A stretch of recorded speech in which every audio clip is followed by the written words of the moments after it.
안녕하세요. 사랑하는 나그네 교회 교회 여러분, 그리고 하나님 말씀을 즐거운 마음으로 같이 읽어가는 그리스도 안의 형제 자매된 교회 여러분, 출애굽기 19장을 오늘 읽어가겠습니다. 오늘 읽은 19장은 굉장히 유명한 챕터입니다. 이제 왜냐하면 여호와께서 이스라엘에게 언약을 체결할 것을 제안하시고 거기에 대해서 이스라엘이 반응함으로 인해서 여호와 하나님과 이스라엘 사이에 하나님의 백성으로서의 언약적 조건을 이루게 돼가는 아주 특별한 장이죠.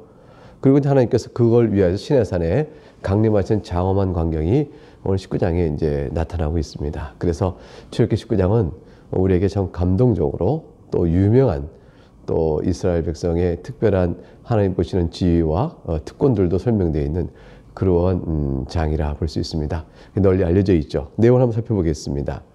이스라엘 자손이 애굽 땅을 떠나온 지 3개월이 된 날이라. 근데 시내 광야에 이르렀습니다. 시내산 밑에 있는 광야에 이르렀는데 르비딤을 떠나서 시내 광야에 이르러서 이제 광야에서 장막을 쳤습니다. 이제 이스라엘이 산 앞에서 장막을 탁 친 거죠. 그때 모세가 이제 하나님 앞에 올라갔다. 3절. 하나님 앞에 올라갔다는 것은 이제 산에, 시내산, 자신이 처음에 부름을 받았던 그 시내산으로 올라갔다는 뜻이 되어지겠죠. 그래서 호렙산 또는 시내산, 그 떨기나무 불이 타 있으나 타지 않는 그곳으로 부름받았던 장소로 이제 모세가 향하여 올라갑니다. 하나님께서 산에서 이제 모세를 불러 말씀하십니다. 야곱의 집에 이렇게 말하고 이스라엘 자손에게 이렇게 말하라. 말씀하신 내용이 4절. 하나님께서 모세를 불러서 어떤 말씀 줄까요? 그때 이스라엘이 어떤 자인가, 내가 너에게 어떤 하나님인가를 말씀해 주세요. 내가 애굽 사람에게 어떻게 행하였음과 내가 어떻게 독수리 날개로 너희를 업어 내게로 인도했음을 너희가 보았느니라. 내가 지금 너희를 이곳까지 인도했을 때 생각해보라. 애굽 바로의 손아귀에서 너희가 노예에서 나오게 된 일이 너희의 힘이냐? 그 불가능한 일이거든요. 그런데 하나님께서 바로를 쳐서 재앙을 내려 끌어내시고 홍해 추적하는 것을 또 하나님께서 홍해를 가로 그들을 건너게 하시고 추적하는 바로 군사는 물에 다 수장하게 하시고 그리고 광야길 와서 아멜렉의 침공도 괴멸하게 하시며 불기둥 구름기둥이요 메추라기요 또는 만나로 저들을 먹이시고 그리고 반석에 물을 내 그들을 여기까지 인도하셨습니다. 이 모든 일을 너희가 돌아보라는 것이에요. 애굽 사람에게 내가 여기까지 재앙 내린 것 돌아보고 너희가 어떻게 여기까지 왔는 걸 돌아보면 한 가지 딱 고백할 게 있지 않습니까? 하나님의 능력으로 우리가 이곳에 이르렀나이다. 그 하나님의 능력을 지금 4절에 뭐라고 표현했냐면 독수리 날개로 너희를 업었다. 전적인 은혜로 하나님의 능력에 여기까지 왔음을 너희가 기억하라고 말씀합니다. 그 모든 것들은 한 가지를 말해주니 5절 세계가 다 내게 속했다는 걸 말해준다. 애굽이 그러니까 하나님 세계가 다 하나님께 속했으니까 애굽도 하나님 뜻에 따라 재앙이 내려지고 임의로 다스렸던 것이죠. 그리고 아멜렉 그것도 하나님께서 세계가 다 하나님께 속했으니 그것도 하나님께서 제압을 하도록 능력을 주신 것입니다. 결국 농사꾼요 또 전투에 익숙하지 않은 이스라엘 백성이 아멜렉의 준비된 공격을 막아낼 수가 있었던 것입니다. 하나님께서는 이스라엘 백성에게 자신이 천지를 지신 창조주이시며 온 세상이 주의 것임을 알게 하셨습니다. 확고한 믿음을 요구하신 것이죠. 그래서 하나님 주신 약속의 말씀이 이거예요. 너희가 내 말을 잘 듣고 내 언약을 지키면 너희는 내 모든 민족 중에 내 소유가 되겠다. 하나님의 소유가 된 것이 얼마나 기쁠까요? 하나님께서 내 소유가 되는 영광과 특권을 생각하는 것이에요. 여러분 하나님의 소유가 된다는 것은 너무너무 기쁜 일이잖아요. 왜냐하면 우리가 제가 여러분 저에게 소유가 되십시오. 여러분 뭘 좋아하시겠어요? 내가 왜 당신 소유가 돼? 당신 나보다 뭐가 더 나? 내가 당신 소유가 되므로 얻은 게 뭐라고? 이렇게 말씀하지 않겠어요? 그러나 하나님, 천지를 지신 하나님의 소유가 되는 것은 그 소유된 자의 최고의 기쁨이며 특권이 아닐 수가 없습니다. 하나님께서 근데 언약 조건을 말씀하셨어요. 내 말을 잘 듣고 내 언약을 지키라. 그러면 내 소유가 될 것이라. 이것은 언약을 지키는 일이 하나님의 소유된 자의 행복이요 복되다는 사실을 말해주고 있는 거죠. 그러니까 언약을 맺기 이전에 너희가 내 말을 잘 지키는 자가 되어야 한다. 그 내 말을 잘 지키면 언약을 체결할 만한 상대가 되는 줄 내가 알고 그래서 내가 너희가 언약을 좀 맺어보겠다. 이렇게 말씀하신 내용이 아닙니다. 언약을 맺을 터이니 네가 언약을 나와 맺고 그 언약에 주어진 내용에 따라서 내 말을 잘 지키면 그럼 너희가 복을 받을 것이라. 그 언약 자체 내용에 내 말을 잘 지켜 복을 받으라는 것이 언약의 내용이에요. 이 언약을 주시는 데 있어서 먼저 이스라엘이 하나님께서 언약을 체결할 만큼 내 말을 잘 듣는 자냐, 훌륭한 자냐, 강한 자냐, 내가 보는 언약을 맺을 만한 상대로서의 합당한 조건이냐, 이걸 보시는 것이 아닙니다. 이게 보시는 것이 아니고 이미 이스라엘을 불러내셨어요. 독수리의 날개로 업어서 저들을 불러내셨습니다. 하나님의 능력으로 그를 불러내시고, 내가 너희를 불러낸 것은 내가 너희와 언약을 맺기 위함이야. 그 언약을 맺는 것은 너희에게 복을 주기 위함이지, 복 받는 길은 내 말을 잘 듣는 거란다. 이렇게 알려주신 거죠. 그러니까 하나님 말씀을 잘 듣고 복을 누리는 그 복 받는 길을 이스라엘 백성의 수준과 상태와 조건을 보고 말씀하신 것이 아니고 언약을 먼저 주세요. 그 언약의 내용은 복을 주한 겁니다. 그 복 누리는 방법은 내 말을 잘 들으라, 이렇게 되는 것이죠. 그래서 하나님께서 언약을 그와 함께 맺으십니다. 저들이 그 언약을 맺고 하나님의 복을 누려야 하는데, 하나님의 말씀을 듣지 않고 순종치 않고 하나님께 나와 맺은 언약 자체에 대한 이해가 뒤틀어질 수가 있어요. 그건 뭐냐면 언약을 주신 하나님에 대한 불신앙입니다. 하나님을 믿지 아니하고 하나님을 따르지 아니하면, 그러면 언약 자체가 체결이 안 되는 것이죠. 이스라엘 백성은 딱 한 가지가 요구되는 것이에요. 우리에게 하나님의 말씀을 잘 듣는 자에게 복을 주시겠다는 그 놀라운 언약의 내용을 우리가 받겠습니다 할 때는, 하나님이 온 세계가 하나님께 속해 있고 우리의 하나님이시라는 사실을 인정하고 순종해 나가는 것이죠. 그러면 저들이 사는 것이에요. 근데 하나님을 믿지 않습니다. 하나님을 불순종합니다. 그러면 언약 관계가 어떻게 유지가 되겠어요? 하나님을 믿고 또 따르는 것에 대한 근본적 신앙관계가 어그러지면 율법의 불순종은 자연히 따라오는 것입니다. 하나님을 진실히 믿고 하나님을 우리 하나님을 믿는 자는 하나님의 법도를 사랑하여 지키게 되지고, 그런 자에게는 약속된 언약에 따라서 복을 누리게 되어지는 것이죠. 전적인 은혜로 언약을 받으라고 말씀하시는 겁니다. 그렇게 되면 너희가 내게 대하여 제사장 나라가 될 것이며 거룩한 백성이 될 것이고, 이 말을 이스라엘 백성에 전하셨습니다. 제사장 나라가 된다는 것은 온 세상 속에서 너희가 나의 특별한 소유가 되었으므로, 세상에 타락한 세상에, 하나님을 모르는 세상에, 하나님을 부인하는 세상에, 하나님을 거절하는 저 세상에 하나님이 하나님이시다라는 걸 알리는 백성으로서의 특별한 위치를 부여하신 것이죠. 성결한 백성이 될 것이라 했어요. 이것은 이 세상을 그러므로 하나님 사이에 중재하는 역할까지 부여주신 것이죠. 그래서 이스라엘로 인하여 세상의 복을 받고, 이스라엘로 인하여 저들이 또 하나님께 나오는 길을 얻는 그런 자리로 하나님께 특별한 지위로 그를 세우셨습니다. 거룩한 백성이라 하는 것은 그런 일을 위하여 하나님께서 세상과 달리 너희를 구별하여 택하여 쓰시겠다는 뜻이 거룩한 백성의 말씀 속에 담겨져 있습니다. 이스라엘 백성이 하나의 법도를 지키면 다른 이방인들에 비해서 거룩한 성격을 드러내죠. 그러나 그것은 이스라엘 자체 순종으로 충분치 않습니다. 하나님께서 하나의 율법을 지키고 언약 안에 있는 그들 백성의 특별성을 말씀하시는 동시에 저들과 따로 구분하여 내가 너희를 거룩한 제사장의 나라로 구분하여 냈으니 너희는 또한 나의 거룩한 백성이라, 성별된 그 의미를 부여해주고 계십니다. 모세가 내려와서 백성의 장로들 불러서 이 모든 영광의 말씀, 은혜의 말씀을 그들에게 다 진술합니다. 백성이 들을 때 어떻겠어요? 여러분이 그 말씀을 들은 자의 그 자리에 있다고 생각해 보세요. 너무 기쁘지 않겠어요? 그래서 백성이 응답합니다. 8절에 여호와께서 명령하신 대로 우리가 다 행할 것입니다. 얼마나 감격하여 이제 애굽에 와서 지금까지 온 상황 속에서 감격하여 얘기했겠어요. 그래서 이제 모세가 백성의 말을 여호와께 전합니다. 하나님께서 내리시는 복을 기대할 수 있겠다. 백성들이 감격하여 그 말씀대로 행하겠다고 합니다. 여호와께서 모세에게 말씀하시죠. 내가 그렇다면 그 백성과 언약을 체결하기 위해서 이렇게 하시겠다고 말씀하세요. 빽빽한 구름 가운데서 내게 임할 것이라. 그 빽빽한 구름에서는 하나님의 영광의 임재를 나타내 보이는 상징적인 거예요. 그러니까 그러한 빽빽한 구름을 실제로 임하는 가운데 있어서 백성들이 두려운 마음을 바라보면서 여기에 천지르신 하나님께서 오시는구나. 하나님은 무한한 영이시니까 그 빽빽한 구름 사이에 어떻게 갇혀서 오시는 것이 아니에요. 그런 것으로 인간의 연약한 자들에게 하나님의 영광의 스러움을 보여주고 두려움을 갖게 하는 것이죠. 하나님은 얼마나 두려운 분이에요. 그러니까 그걸 직접 뵐 수가 없습니다. 영광의 하나님의 한 끝자락이다 보더라도 우린 죽음을 면치 못합니다. 그 초월하신 하나님이여, 그 하나님께서 강림하심을 이룰 때 나타내는 영광과 위엄을 빽빽한 구름으로 이렇게 나타내 보셨어요. 그리고 그리하여 내가 너와 말한 것을 백성이 듣게 하겠다. 너를 그래서 모세를 영영히 믿게 하겠다고 말씀하셨어요. 그래서 모세가 백성의 말을 여호와께 아뢰었으므로 이제 여호와께서 10절에 모세에게 이르십니다. 너는 백성에게로 가서 오늘과 내일 그들을 성결하게 하며 그들에게 옷을 빨게 하라.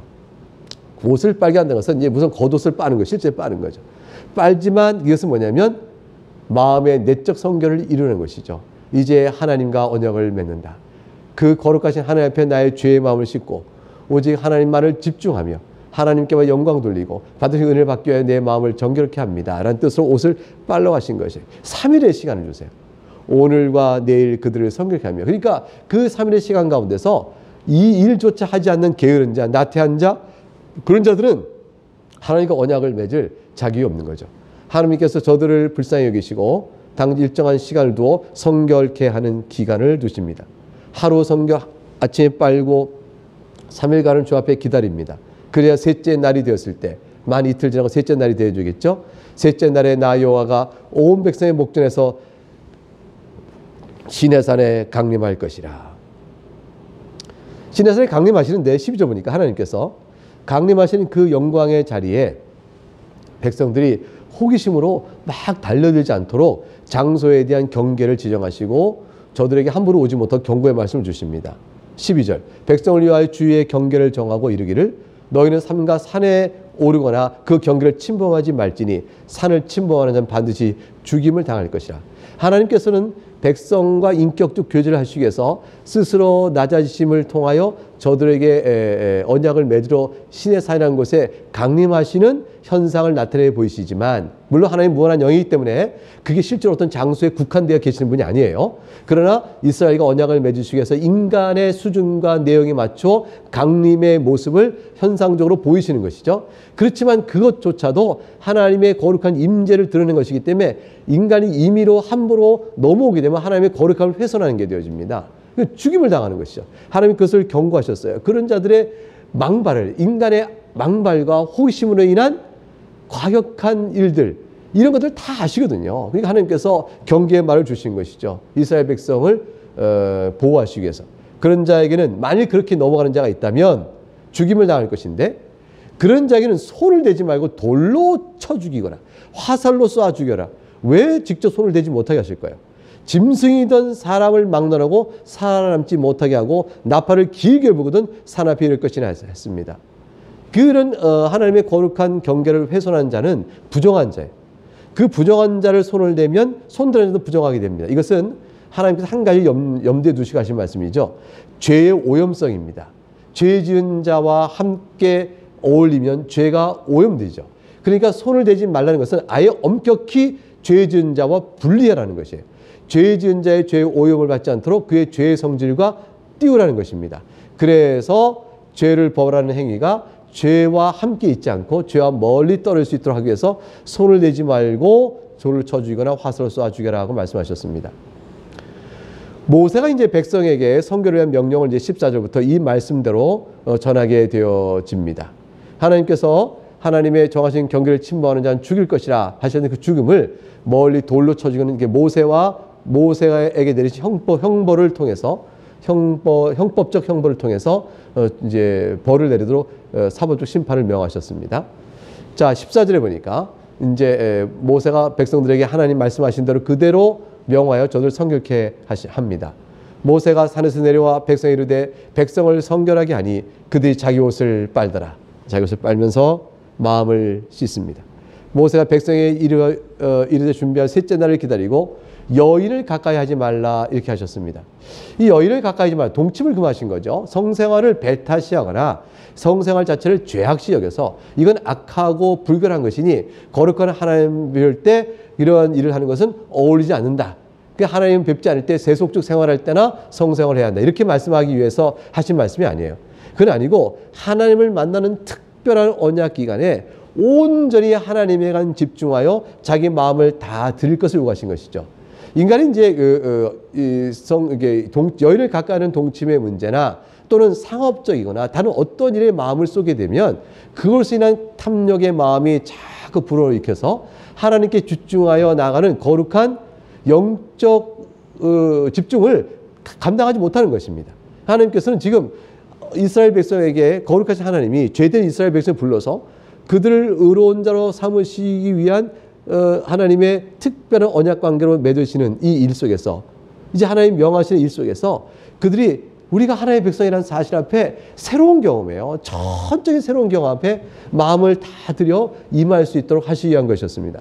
그래서 저들이 세속적인 어떤 것, 그 어떤 것에서 마음이 번잡하지 않게 하시며 특별히 동침하지 않은 말씀을 통하여 정력을 따라 탐욕하는 일에 이렇게 흩어지지 않게 하시고 하나님께만 마음을 집중하여 나오도록 요구하셨습니다. 너희가 나를 사랑하느냐, 내게로만 마음을 돌아, 이렇게 하시고 하나님께서 금하신 명령이죠. 셋째 날에 아침에 우리와 번개와 천둥소리 막 울리는 거 우렸잖아. 빠바바바 그 울리겠죠. 번개가 번쩍거립니다. 빽빽한 구름이 산 위에 탁 있습니다. 시내 산에 그게 꽉 찼어요. 나팔소리가 매우 크게 울리니 진주에 있는 백성이 다 무섭게 떨었습니다. 이게 도대체 무슨 소리인가? 이 나팔 소리가 진짜 나팔 같은 소리겠죠. 그 하나님은 무한한 영이신 분이 그곳에 임재하신 영광을 나타내 보이시도록 하심으로 인해서 백성들 마음에 하나님의 영광에, 그들이 상상할 수 있는 영광의 극치를 이렇게 보이시면서 하나님의 두려운 임재를 나타내 보이셨습니다. 이때 하나님 무서운 분으로 그에게 다가오셨죠. 권능을 충분히 이스라엘 백성에 나타내 보이셨습니다. 하나님의 높으심을 충분히 나타내 보이셨습니다. 모세가 이제 하나님을 맞으러 백성을 거느리고 진에서 나옵니다. 그 백성들이 두려운 마음으로 하늘을 바라보게 되겠죠. 그들이 산기슭에 서 있습니다. 더 이상 올라가지 않아야 되죠. 그 경계선이었어요. 일정한 명하신 거리를 두고 멈추지 않으면 안 되는 것이죠. 시내산의 연기가 자욱하니 여호와께서 불 가운데 거기 강림하셨습니다. 연기 가운데 그것에 번쩍번쩍 불이 보입니다. 연기가 옹기 가마 연기같이 또 오르고 용광로에 불이 확 타오르는 것처럼 떠오르면서 온 산이 크게 진동을 합니다. 큰 우르레가 소리가 납니다. 그렇게 해서 자연현상에 놀라우신 그 모습고 두려운고 떨리는 현상으로 하나님의 임재 영광을, 크신 하나님, 무한하신 하나님이 피조물 가운데 사람을 만나시기 위해서 그 산이라는 곳에, 그 산이 뭐 하나님께서 뭐 그 산이에요. 그 만드신 것이죠. 근데 그곳에 연약한 인간이 두려워할 만한 자연현상을 통하여 임재의 어떤 현상을 보이신 거죠. 그리고 내가 그곳에 너와 만나겠다 약속을 하겠다고 하신 것이에요. 여러분, 하나님 말씀인 성경은 종이로 되어 있고 그곳에 글자로 써 있어요. 글로 써 있는 그곳에 우리를 만나주고 계세요. 근데 이 영광의 하나님께서 그 성경에 쓰여진 글, 그 책, 그것에 또 그 글로 쓰여진 내용, 그 자체 하나님 주신 계시의 말씀이기 때문에 영광스럽고 우리에게 다가오는 것이지만, 그걸 물적으로 보면 지극히 작은 것에 불과하죠. 신에서 내린 그 보이시는 구름과 또 연기와 불과 진동 소리와 이 모든 것들은 사실 물적으로 보면 하나님에게 아무것도 아닌 것들이에요. 하나님 영광이라도 비출 수가 없는 거죠. 그러나 하나님께서 지정하여 이곳에 내가 너를 만나겠다고 나타내 보이시니 그것은 우리들에게 두려운 것이 되어졌어요. 성경 말씀은 물적으로 보면 작은 것이지만 그것에 담겨진 하나님의 말씀의 계시의 풍요로움과 실제 하나님께서 우리에게 주신 받은 말씀의 권위가 있기 때문에 그 말씀은 우리에게도 소중하고 귀한 것입니다. 19절, 나팔 소리가 점점 커질 때에 모세가 말한즉 하나님의 음성으로 대답하시더라. 여호와께서 시내산 곧 그 산 꼭대기에 강림하시고 모세를 그리로 부르십니다. 모세야 오너라 하셨겠죠. 모세가 올라갑니다. 경계선 너머로 모세가 올라갑니다. 모세의 중재자로서의, 하나님과 이스라엘 사이의 중재자로서의 특별한 위치와 권위를 하나님께서 부여하신 모습이 이스라엘 백성이 인정되게 되어지고 그렇게 되어지겠죠. 이 모세는 훗날 우리와 하나님 사이에 영원한 중재자이신 예수 그리스도의 그림자였습니다. 예수 그리스도를 예표하는 자였습니다. 우리는 예수님으로 말미암아 하나님 앞에 담대히 나가는 큰 은혜를 입었습니다. 모세는 이스라엘 백성이 하나님께 담대히 나갈 수 있는 중재자가 못 돼요. 예수님은 그 중재의 표상으로서 그리스도의 보혈로 자신이 스스로 희생 제물이 되어짐으로 인해서 또 우리의 제사장이 됨으로 인해서 그리스도의 이름으로 그리스도와 연합하여 하나님께 직접 나가 예배할 수 있는 특권을 누리게 되었으니 모세는 종이요 예수님은 하나님의 아들이신 것입니다. 그러나 모세는 구약시대에 하나님과 이스라엘 사이에 중재자로서 부르심을 받아 지금 이 자리를 나가고 있습니다. 여호와께서 모세에게 말씀하십니다. 내려서 백성을 경고하라. 백성이 밀고 들어와 나 여기로 와서 보려고 하다가 많이 죽을까 하노라. 모세 올라가니까 모세 올라가네. 우리가 한번 가보세. 모세가 어떻게 되는 것일까? 하고 함부로 오는 하나님의 영광스러우심과 거룩함을 침해하는 죄를 범하지 않도록 하나님은 호기심의 대상이 아니에요. 하나님께서는 주신 계시의 말씀을 따라 하나님을 생각하고 보이심받으러 묵상하며 찬송을 받으실 대상이지, 성경 말씀을 인간의 호기심과 이성으로 판단하여 옳게 그러네 시시비비를 가라 내가 하나님을 받을까 안 받을까, 하나님 우리의 판단의 대상이 아닙니다. 하나님 예배의 대상입니다. 그러므로 경계선에 명하셨으면 하나님 명하셨으니 그 안에 머물러서 하나님의 명령을 기다리고 하나님께서 내리시는 그 영광을 바라봐야 될 것이지, 모세 올라갔네 우리 올라가 보세, 이렇게 경계에서 침범할 그러한 훼손할 그럴 대상이 아니십니다. 하나님은 그 경계선을 두고 저들이 함부로 오다가 죽을까 하노라 하고 저들의 방자한 행동이 그들의 죽음을 초래하지 않도록 하나님이 경계하셨습니다. 보호하신 것이죠. 22절에 여호와께서 가까이 있는 제사장들에게 그 몸을 성결히 하라 명령하셨습니다. 그 제사장들에게 그 몸을 성결히 하게 하라 하고 명령하신 것은 나 여호와가 그들을 칠까 하노라는 경계의 말씀을 함께 더불어 주신 것은, 하나님과 백성 사이에 제사장 직분을 받아 중재할 제사장은 하나님과 종 사이에 그들이 성결해야 될 의미죠. 하나님의 명령에 따라 순종하여 흠이 없는 자로 서서, 그래서 하나님과 백성 사이에 중재자가 서야 될 제사장의 책무를 일깨워 주신 것입니다. 모세가 여호와께 아뢰되 주께서 우리에게 명령하여 이르시기를 산 위에 경계를 세워 산을 거룩하게 하라 하셨사온즉 백성이 시내산에 오르지 못하리이다. 모세는 하나님 백성이 안 올라올 거예요. 이미 경계 단속 해놨습니다. 이렇게 말하고 있죠. 모세가 백성을 잘할까요? 하나님 백성을 더 잘할까요? 모세는 그럴 리 없을 것이라고 하나님께 응답했습니다. 하나님께서는 경계하라고 당부하셨어요. 24절 여호와께서 그에게 이르시되 가라 너는 내려가서 아론과 함께 올라오고 제사장과 백성에는 경계를 넘어 나 여호와께로 올라오지 못하게 하라. 내가 그들을 칠까 하노라. 거듭 반복하여 경계를 주셨습니다. 사랑하는 여러분, 우리는 하나님의 말씀을 통해서 거듭 경고를 받습니다. 그리고 하나님의 말씀을 통하여 우리의 허물을 보게 되어지고 그 경계를 넘어간 거죠. 하나님이 명하신 경계를 넘어가는 것이 우리의 허물들이요 죄입니다. 그래 우리에게는 얼마나 감사한지요.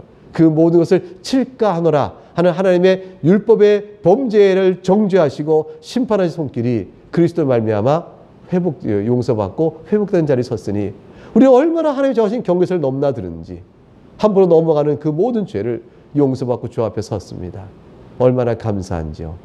이 일을 생각하며 주 앞에 영광을 돌리고 구약시대 백성들에게 말씀하신 율법의 하나님의 경계에 대한 엄중한 경고를 그리스도께서 자신의 죄값으로 죽으심으로 우리의 죄값을 대신 치러줬다는 사실을 생각하고 얼마나 크게 감사를 돌릴지 모르겠습니다. 모세가 백성이 내려가서 그들에게 다 알렸습니다. 우리는 그 사실을 앞에서 이제 하나님의 훈계를 마음에 받고 거룩한 열망으로 복음의 용서를 감사하면서 겸손히 겸비하게 지내야 할 것입니다.